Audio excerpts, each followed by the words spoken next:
Hi అండి. Hi. ఎలా ఉన్నారండి? బాగున్నాను నేనైతే. మీకు ఇన్స్టా రీల్స్ ఎలా చేయాలనిపించిందండి అసలు first starting idea? Time pass కోసం చేసా, అలా అలా క్లిక్ అయిపోయింది సడన్గా. టైం పాస్కి చేశారా? టైం పాస్కే చేసా. మీరు స్టడీ రీల్స్ ఎలా మెయింటైన్ చేస్తున్నారు? స్టడీ రీల్స్ అంటే ఇంకా మేనేజ్ చేయాలి కదా, అయినా రీల్స్ ఎక్కువ చేయను నేను, తక్కువ చేస్తా, ఒకటేసారి వేసిస్తా. తక్కువ చేస్తేనే మీరు ఇంత ఫేమస్ అయ్యారా? అవును, తక్కువ చేస్తాను అయినా. మరి ఎన్ని రీల్స్ ఉంటాయి? మా అంటే ఒక 100 అంతే ఉంటాయి, ఎక్కువ ఉండవు నా దాంట్లో ఇన్స్టాలో రీల్స్, తక్కువ చాలా. మీ మీద ట్రోల్స్ వస్తున్నాయి కదా, ఆ ట్రోల్స్కి మీరేమంటారు?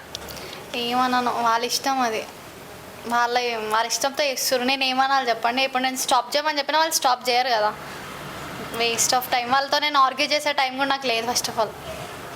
సో అంతే. కాలేజ్కి వెళ్తారు కదా మీరు, కాలేజ్కి ప్లస్ ఇన్స్టా రీల్స్ ఎట్లా మెయింటైన్ చేస్తారు? అంటే టైమింగ్ అంటే డే మొత్తం కాలేజ్ మేనేజ్ చేయడం, డే మొత్తం కాలేజీలోనే అయిపోతుంది కదా, సో ఈ రీల్స్ చేయడానికి మీకు టైం ఎప్పుడు ఉంటుంది? నేను ఇంట్లోనే చేస్తాను కదా రీల్స్, సో నాకు అంత టైం కూడా ఏమి ఎక్కువ కేటాయించాను, లైక్ 1-2 hours అంతే. మార్నింగ్ అంతా వెళ్తా కదా, ఈవినింగ్ రాగానే ఇట్లా ఒకవేళ నాకు ఇంట్రెస్ట్ ఉంటే చేస్తా, లేదంటే లైట్ ఒకటేసారి చేసేస్తా మొత్తం వీడియోస్, అలా మెల్లమెల్లగా పోస్టింగ్ చేస్తూ ఉంటా. మీ మమ్మీ డాడీ గురించి ఏమైనా చెప్తారా? మమ్మీ డాడీ అంటే mummy housewife, daddy government employee. సపోర్టివే కానీ ఇలాంటి విషయాలలో కాదు.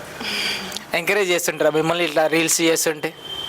అంటే చేస్తారు లైట్గా, అంటే ఇవన్నీ తెలియదు, ట్రోలింగ్స్ ఇవి అవుతున్నాయి అని తెలియదు, నేను వీడియోస్ చేస్తున్నానని అయితే తెలుసు అంతే. చూస్తారు కదా ఇన్స్టాలో, ఆల్రెడీ వాళ్ళు కూడా ఫోన్ చూస్తుంటారు కాబట్టి వాళ్ళకి ఇన్స్టాలో వస్తుంటాయి కదా రీల్స్. యాక్చువల్గా వాళ్ళు ఇన్స్టా యూజ్ చేయరు, ఫ్యామిలీ వాళ్ళు కొంతమందే యూజ్ చేస్తారు. యూట్యూబ్ అంటారా, యూట్యూబ్లో ఎక్కువ ట్రోలింగ్స్ ఏమి అవ్వవు కదా. ఇంతవరకు అయితే వాళ్ళ దాకా బ్యాడ్ ట్రోలింగ్ అయితే వెళ్ళలేదు. ఇంకా ఇన్ కేసు వెళ్తే అప్పుడు వాళ్ళ రియాక్షన్ ఏంటో నాకు తెలియదు. ఆపేస్తారంటారా? అట్లా ఒకరికి వస్తే నేను ఆపను కదా, నాకు ఇష్టం కాబట్టి నేను చేస్తాను.